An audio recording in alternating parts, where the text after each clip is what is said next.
কোপায় চলছে কোচদের নিষিদ্ধের হিড়িক। প্রথমে আর্জেন্টিনার কোচ লিওনেল স্ক্যালোনি, তারপর একে একে আরো তিনজন। অবাক করার বিষয়, সেই তিনজন কোচও আর্জেন্টাইন। এত দেশের কোচ থাকতে যারা নিষিদ্ধ হচ্ছেন তারা এই দেশটারই কেন, সেসবের কারণও জানিয়েছে কনমেবল। কোপায় প্রথমার্ধের শেষে বিরতি থাকে 15 মিনিট। এই সময় শেষে মাঠে নামতে হবে দুই দলের ফুটবলারদেরই। তবে যারা নিষিদ্ধ হয়েছেন তাদের দলের কেউই নির্দিষ্ট ম্যাচে সময় মতো মাঠে আসেনি, যে কারণে এমন নিষিদ্ধের মুখে এসব কোচেরা। কোপায় ফেভারিট হিসেবেই এসেছে ডারউইন নুনেজের উরুগুয়ে। সেভাবে শুরু করতে পেরেছেও তারা। বলিভিয়া ও পানামাকে হারিয়ে এক ম্যাচ বাকি থাকতেই এর মধ্যে নিশ্চিত করেছে কোয়ার্টার ফাইনাল। 1 মিনিটে নগদ ইসলামিক অ্যাকাউন্ট খুলতে ডায়াল করুন *167#।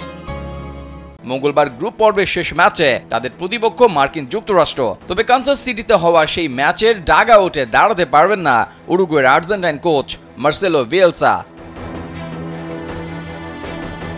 এবারের কোপায় এই নিয়ে চতুর্থ আর্জেন্টাইন কোচ বিয়েলসা যিনি নিষিদ্ধ হলেন, তার বিরুদ্ধেও সেই একই অভিযোগ। গ্রুপ পর্বের ম্যাচে পানামা ও বলিভিয়ার বিপক্ষে দ্বিতীয়ার্ধে খেলতে নামতে দেরি করেন উরুগুয়ের ফুটবলাররা।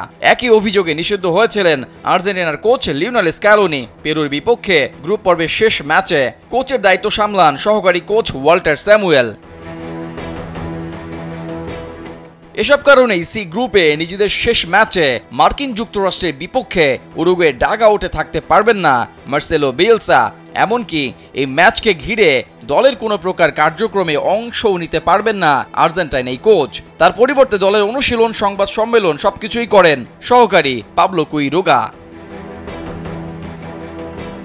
বিয়েলসার আগে এবারের কোপায় নিষিদ্ধের তালিকায় যুক্ত হয়েছিলেন আর্জেন্টাইন আরও তিনজন কোচ। প্রথম নামটা তো আর্জেন্টাইন কোচ লিওনেল স্ক্যালোনি, সেটা আগেই বলা হয়েছে। দ্বিতীয় ব্যক্তি ছিলেন চিলির কোচ রিকার্ডো গারেকা। বিয়েলসার আগে সোমবারের ম্যাচে ভেনেজুয়েলা হয়ে ডাগ আউটে দাঁড়াতে পারেননি আরেক আর্জেন্টাইন কোচ ফার্নান্দো বাতিস্তা।